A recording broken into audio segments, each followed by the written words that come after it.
김기현 국민의힘당 의원이 월성 원전 1호기 폐쇄와 관련한 감사원 감사 및 검찰 수사에 대해 민주주의에 대한 도전으로 규정한 더불어민주당 윤건영을 비난했습니다. 어제 15일 김기현 국민의힘당 의원은 자신의 페이스북을 통해 문재인 대통령의 복심이라는 윤건영 의원이 앞장서서 말도 안 되는 궤변으로 월성 원전 1호기 불법 폐쇄를 옹호하는 걸 보니 몸통이 누군지 넉넉히 짐작된다라고 문재인을 겨냥했습니다. 김 의원은 여권은 원전 폐쇄가 통치 행위라며 국민 명령 운운하고 오만하고 무식한 행태를 보면서 헛웃음이 나올 지경이다. 저지른 불법이 크다 보니 수사의 칼날이 청와대를 향하자 겁이 나긴 나는 모양이라고 꼬집었습니다. 이어 지금이 무슨 정근대접 왕권 신수설을 신봉하는 절대 왕정시대도 아닌데 아닌 밤에 홍두깨라더니 느닷없이 거기서 왜 통치행위란 말이 나오나 라면서 하긴 추미애 장관이 요즘 하는 것을 보면 왕정시대의 형조판서 같고 머슴에 불과한 청와대 비서실장이 국민을 살인자라 청하고 살기등등하니 이 정권의 하수인들 눈에는 대통령이 황제로 보일 법도 하다라고 적었습니다. 그러면서 착각하지 마시라. 대통령은 절대 제왕이 아니며 누구도 법 위에 군림할 수 없다. 월성원전 1호기 불법 폐쇄의 진상은 대한민국의 망가진 법치주의 회복을 위해 철저히 수사의 몸통을 명명백백히 밝혀야 한다고 강조했습니다. 앞서 청와대 국정기획상황실장 출신인 윤건영은 지난 13일 페이스북에서 19대 대선 공약인 월성 1호기 폐쇄는 문재인 대통령의 당선을 통해 국민으로부터 추진해도 좋다는 승인을 받았다며 민주주의 기본 원리에 따라 선거를 통해 월성 1호기 폐쇄는 결정됐다. 이런 상황에서 월성 1호기 조기 폐쇄 정책 그 자체를 감사 또는 수사한다는 것은 민주주의에 대한 정면 도전이라고 주장했습니다. 이어 선거를 통해 문재인 후보에게 월성 1호기 폐쇄를 명령한 것은 바로 국민이다. 그런 국민을 상대로 적법성을 따지겠다고 으름장을 놓고 있는 것이 바로 지금 모습이라며 심각하게 선을 넘었다고 했습니다. 저도 딱 한마디만 거들겠습니다. 니네가 월성 1호기에 대해 그렇게 떳떳하면 조용히 입 다물고 수사나 열심히 받으면 됩니다.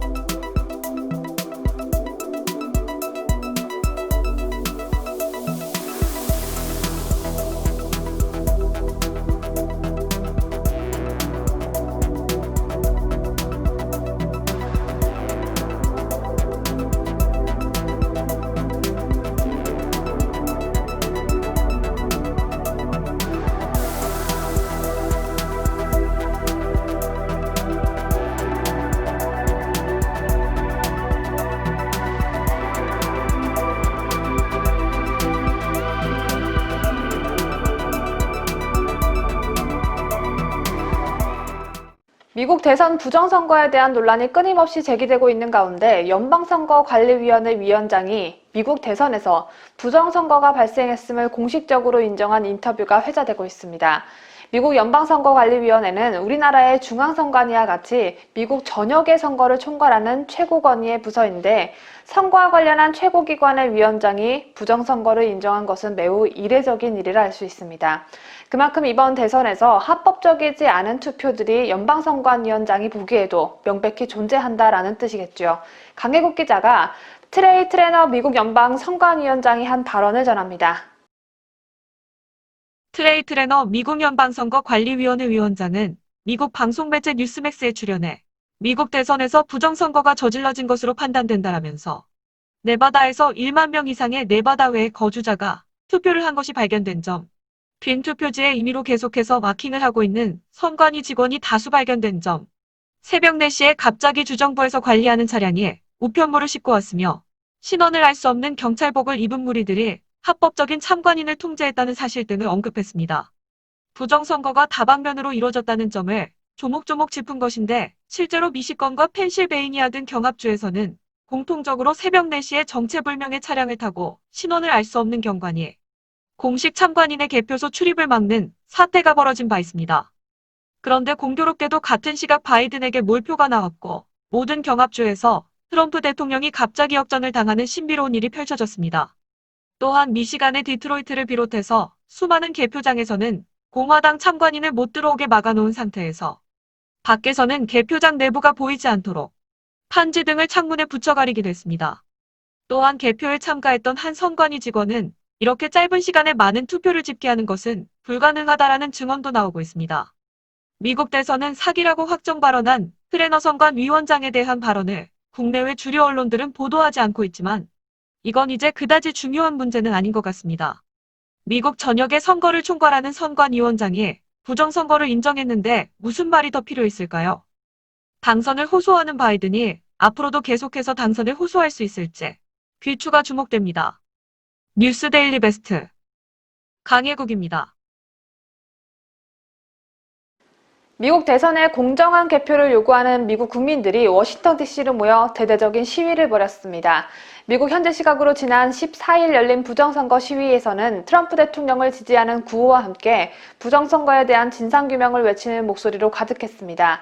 이날 시위는 큰 사고 없이 치러졌지만 바이든을 지지하는 세력들이 마스크와 검정 옷을 입고 나와 트럼프 지지자들을 향해 물을 끼얹는 도발을 하기도 했습니다. 이날 시위에는 민트 동맹을 예고한 민경호 국토부 상임대표도 참가했습니다. 대통령도 시간이 있을 때 잠깐 들려보겠다고 얘기를 했었거든요. 이 대통령이 이런 상황, 이런 속에서 과연 여기로 올 수 있을지 저는 걱정이 됩니다. 민경호 대표가 트럼프 대통령도 잠시 들를 것을 예고했다고 말한 잠시 뒤 실제로 트럼프 대통령은 차량을 이용해 시위 현장을 방문했습니다. 트럼프 대통령은 차에서 내리진 않았지만 시위의 열기를 북돋아 주기엔 충분했습니다. 트럼프 대통령은 이날 트위터를 통해 미국의 주류 가짜 언론들이 엄청난 인파를 전혀 보도하지 않는다고 비난하면서 엄청난 인파가 모인 사진을 공개했습니다. CNN을 비롯한 대부분의 미국 언론들은 이날 시위를 보도하긴 했습니다. 지금 보시는 화면은 CNN 보도 장면인데 CNN은 거리에 빈틈이 보이지 않을 정도로 인파가 꽉 들어찬 화면을 내보내면서도 인파에 대한 언급보다는 선거 결과에 불복하는 친트럼프 사람들이 나왔다는 점에 초점을 맞췄습니다. 트럼프 대통령이 중국 공산당에 대한 압박을 더욱 강화하고 나섰습니다. 트럼프 대통령은 중국군이 소유하고 있는 중국 기업에 대한 미국의 투자를 금지하는 행정명령에 서명을 했는데 부정선거 전국에 휩싸여 혼란스러운 상황 속에서도 중공의 목을 조이려는 트럼프 대통령의 모습에서 왠지 모를 여유로움이 느껴집니다. 하긴 마음의 여유가 없었다면 골프를 칠 여유 또한 없었겠죠. 트럼프 대통령의 이번 조치로 인해 중국 공산당에 어떤 기업이 타격을 입게 되는지 그리고 중국 공산당의 반응은 어떠한지 김자유 기자가 보도합니다. 로이터 통신에 따르면 트럼프 대통령은 중국이 군사, 정보, 다른 안보 장치의 개발과 현대화가 가능하도록 미국 자본을 점점 더 착취하고 있다며 이는 미국 본토와 해외 미군을 직접 위협하게 만드는 일이라고 말했습니다. 중국군이 통제하는 기업에 미국의 투자를 금지하는 이번 행정명령은 차이나텔레콤, 차이나모바일, 하이크비전 등 중국의 일부 최대 기업에 영향을 줄 수 있다고 로이터는 설명했습니다. 그러면서 올해 국방부가 중국군의 지원을 받는다고 지정한 31개 중국 기업에 대해 미국의 투자사나 연기금 등이 이들 주식을 사고 파는 것을 제재하기 위해 고안된 조치라고 말했습니다. 중국은 미국의 안보를 구실로 멋대로 중국 기업을 탄압하는 것을 중단하라고 촉구했습니다. 왕원빈 중국 외교부 대변인은 지난 13일 정례 브리핑에서 미국 정부는 중국의 군민 융합 발전 정책을 악의적으로 비방한다. 우리는 중국 기업의 정당하고 합법적인 권익을 확고히 수호할 것이라고 부들부들 떨면서 말했습니다. 왕눈인지 왕원빈인지는 중공 대변인이 아무리 호소를 해도 이번 행정명령은 내년 1월 11일부터 시행됩니다. 미국은 중공이 최근 홍콩 의회인 입법회내 범민주파 의원 4명의 의원직을 박탈한 것을 놓고도 강하게 반발하며 제재를 예고했습니다. 로버트 오브라이언 백악관 국가안보보좌관은 명백한 국제조약 위반임을 의심할 여지가 없다며 미국은 홍콩의 자유를 억압한 책임자들을 확인하고 제재하는 일을 계속할 것이라고 경고했습니다. 이 세상의 모든 나라가 미국처럼 중국 공산당의 부축적을 막고 홍콩의 자유를 지켜주려 노력한다면 소원이 없겠습니다. 뉴스 데일리 베스트 김자유입니다. 미국 하원이 한미 동맹을 더욱 강화하자는 내용의 결의안을 본회의에서 표결을 진행할 예정입니다. 탐소지 하원 의원 측에 따르면 18일 오전 10시로 예정된 하원 본회의에서 한미 동맹과 관련한 결의안 2건이 상정됐습니다. 이날 본회의에서 수호지 의원은 자신이 제출한 한미동맹의 중요성과 한국계 미국인의 공헌평가 결의안의 내용을 직접 설명할 예정인데요. 결의안은 한국을 민주주의와 자유시장 경제, 인권, 법치주의라는 가치를 공유하는 동맹으로 규정했고, 미국 하원은 인도태평양 지역의 평화와 안보를 증진하기 위해 한미동맹이 중요한 역할을 하고 있다는 사실을 평가한다는 문구도 강조했습니다. 또한 결의안에는 한미동맹이 이 지역에서 미국의 이익에 중요한 위치를 차지하고 있는 만큼 한국과의 외교, 경제, 안보 협력 관계를 더욱 강화해야 한다고 촉구하는 내용도 포함되어 있습니다. 특히 진통을 겪고 있는 한미 방위비 분담금 특별협정에 대해서도 상호 수용할 수 있는 내용을 담아 단연 체결해야 한다고 지적하고 있습니다. 하원을 장악한 민주당 소속 수호지 의원이 제출한 이 결의안에 대해 공화당도 긍정적인 입장이기 때문에 이변이 없는 한 18일 본회의에서 채택될 전망입니다. 국민의힘이 지난 12일 내년 재보궐선거 경선 룰과 관련해 일반 국민 50%, 당원 50%라는 기존 방식을 철회하고 100% 국민 경선 카드를 확정했죠. 예비 경선에서 100% 시민 여론조사를 적용하기로 한 것인데 이 같은 당의 결정을 두고 당원들의 불만이 적지 않은 분위기라고 합니다. 당비를 내는 것은 당원인데 당원의 당연한 권리가 상실됐다는 불만인 것인데요.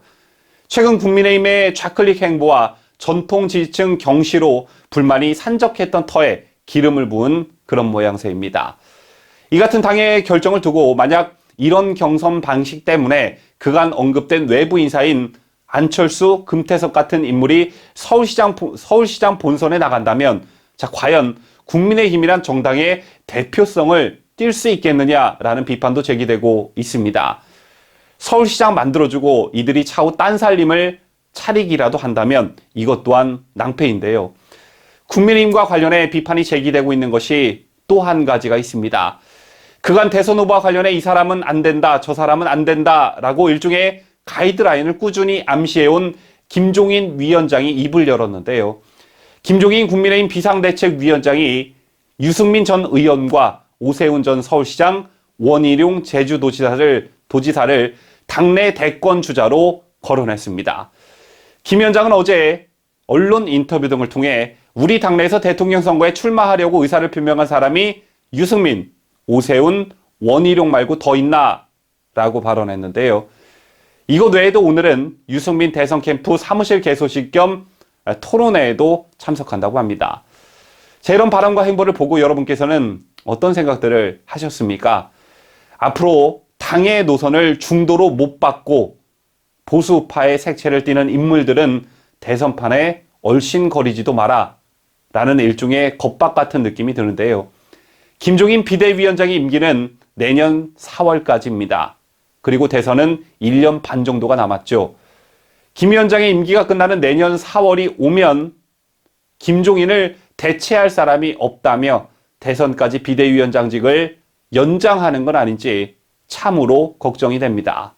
홍준표 의원이 국민의힘을 겨냥해 또다시 탄핵 당시처럼 괴멸된 당을 안고 대선을 맞이한다는 것은 지옥 같은 일이라고 비판했습니다.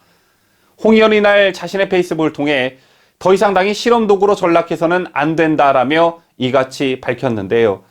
최근 김종인 국민의힘 비대위원장이 정의당과 손잡고 중대재해법을 추진하는 등 좌클릭 행보를 하는 것을 지적한 것으로 해석됩니다. 홍 의원은 트럼프가 이번 미국 대선에서 패배한 결정적인 이유는 공화당의 보수적 가치를 훼손한 것에 대한 집토끼들의 반란이라고 본다며 같이 치러진 상하원 선거에서는 사실상 공화당이 이겼지만 공화당의 야성이었던 애리조나, 조지아주를 내준 것은 한국에서 TK, PK 지역을 더불어민주당에 내준 것과 다를 바 없다고 분석했습니다. 이어 끝없는 기행과 충동으로 세계를 혼돈으로 몰고 갔던 트럼프 시대는 이제 갔다며 새로운 시대적 가치인 공정을 화두로 우리는 어떻게 좌표를 설정해야 할지 고심해야 할다라고 강조했습니다. 홍 의원은 좌파 이중대 정책 추진으로 이를 극복할지는 참으로 의문이라며 이미 저들이 선정한 좌파 이중대 아류의 정책만으로는 좌파들은 오지 않고 집토끼만 달아난다고 비판의 날을 세웠습니다. 고 박정희 전 대통령 출생 103주기를 맞은 14일 오후 우리 공화당이 경북 구미시 박정희 전 대통령 생가에서 탄생 103주기 기념 행사 및 태극기 집회를 열었습니다. 우리 공화당은 박정희 전 대통령의 새마을 운동 등 산업화는 물론 반공, 애국, 애민정신 등을 거론하며 박정희 정신을 강조했습니다. 그러면서 작금의 참담한 현실 속에서 박정희 대통령 정신을 되새긴다며 우리 당은 하면 된다는 불굴의 의지, 근면 자조 협동의 새마을 정신, 중단하는 자는 승리하지 못한다는 포기를 모르는 투지를 고스란히 계승한다고 강조했습니다. 당은 이어 대한민국의 위대한 지도자, 구국의 영웅 박정희 대통령의 탄신 이래 우리 공화당은 박정희 대통령 정신으로 다시 일어나겠다며 현재 빼앗긴 정권에 대해 보수파, 자유파 우리가 역전 승리할 수 있음을 증명할 것이라고 밝혔습니다. 또 우리 공화당은 이런 상황에서 우리 공화당은 이승만 건국 대통령, 박정희 부국강병 대통령, 박근혜 자유통일 대통령 세 분의 과업과 정신을 계승해 문정부와 투쟁하겠다고 다짐했습니다.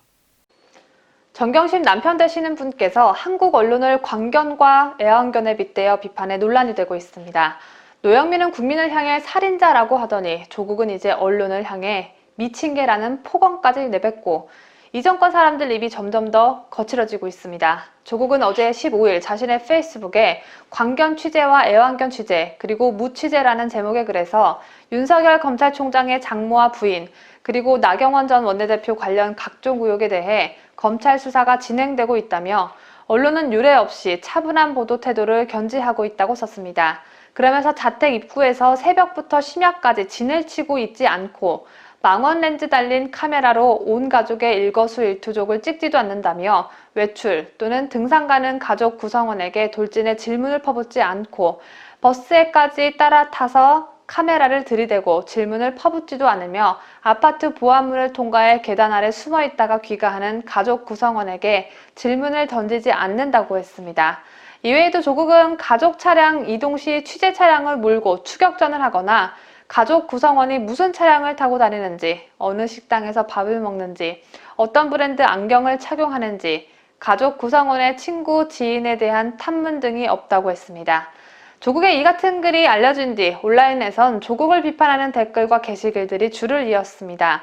W로 시작하는 아이디의 네티즌은 당신들이야말로 네 편 내 편에 따라 검찰도 칭찬했다가 적폐로 몰고 언론도 칭찬했다가 기레기로 몰고 그러지 않느냐며 진짜 내로남불 끝판왕 나섰다라고 지적했습니다. 또 다른 네티즌은 국정농단 때 최순실 일가와 박근혜 취재는 어땠는지 기억을 못하나 보다라며 그때에 비하면 완전 선비 수준이라고 꼬집었습니다. 김현미 국토교통부 장관이 저희 집 정도는 디딤돌 대출로 살 수 있다며 5억이라고 말한 일산 아파트 단지에서 최근 5억 원보다 훨씬 비싼 가격의 실거래가 나왔습니다. 어제 15일 국토교통부 실거래가 공개 시스템에 따르면 고양시 일산 서구 덕이동 하이파크시티 일산 아이파크 1단지 18층 전용 면적 146.6제곱미터가 지난 2일 6억 4,500만 원에 실거래됐습니다. 이 평형은 지난 2012년 이후 주로 5억 원 초반대에 거래됐는데 김현미의 몹쓸 부동산 정책으로 인해 이번에 6억 원을 넘긴 것입니다. 앞서 김현미는 지난 10일 국회 예산결산특별위원회 전체회의에서 내 집 마련 디딤돌 대출의 기준을 놓고 김영동 국민의힘당 의원과 입씨름을 벌였습니다. 5억 이하의 주택을 구입할 때 대출이 된다 이렇게 조건이 되는데 그건 아닙니까? 예, 그것도 있습니다. 예.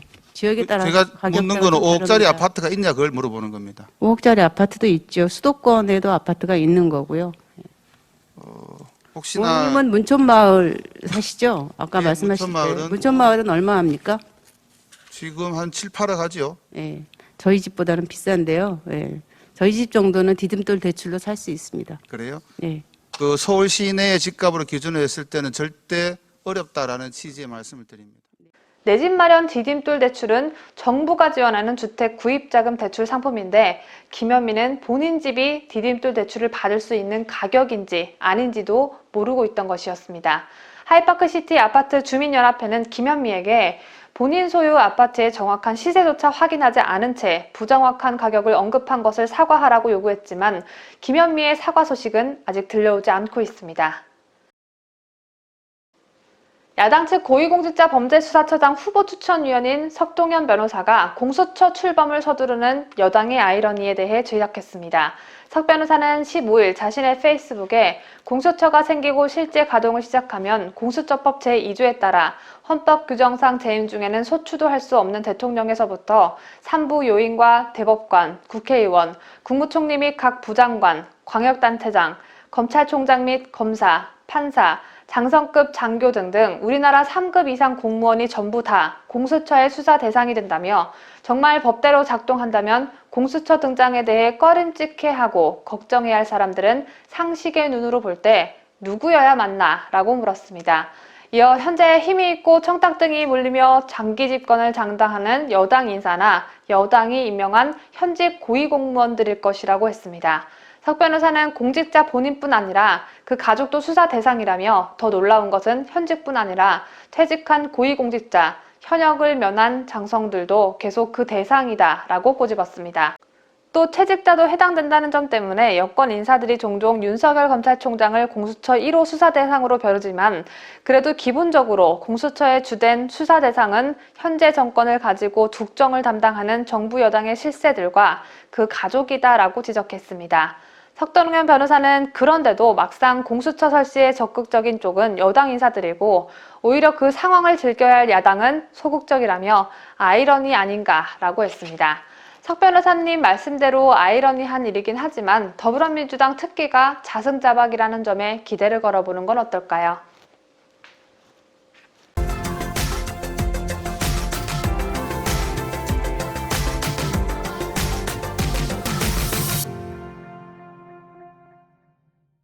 이상으로 저희가 준비한 뉴스를 모두 마치도록 하겠습니다. 한 주를 시작하는 월요일인 오늘 뉴스 데일리 베스트 시청자 여러분 모두 활기차고 행운 가득한 날 되시기를 바라겠습니다. 지금까지 저는 뉴스 데일리 베스트 민앵커였고요. 저는 더 알찬 뉴스를 가지고 내일 다시 돌아오도록 하겠습니다. 끝까지 시청해주신 여러분 대단히 감사합니다.